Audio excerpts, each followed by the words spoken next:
টক পাতা ভাজা। এর জন্য টক পাতার কচি কচি পাতাগুলো বেছে কেটে ধুয়ে নেব। এরপর কড়াইতে সরষের তেলে কালো জিরে ফোড়ন দিয়ে তার মধ্যে দিয়ে দেবো 4-5টি কাঁচা লঙ্কা চেরা। কেটে ধুয়ে রাখা পাতাগুলো দিয়ে পরিমাণ মতো নুন দিয়ে নাড়াচাড়া করে ভালোভাবে মিশিয়ে ঢাকা দিয়ে দেবো। 3 থেকে 4 মিনিট ঢাকা দিয়ে টক পাতাগুলো সিদ্ধ হয়ে গেলে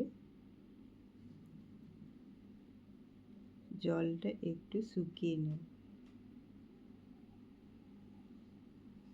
এইভাবে নেড়ে চেড়ে জলটা পুরো শুকিয়ে নিলে ব্যাস রেডি হয়ে গেল আজকের রেসিপি টক পাতা ভাজা।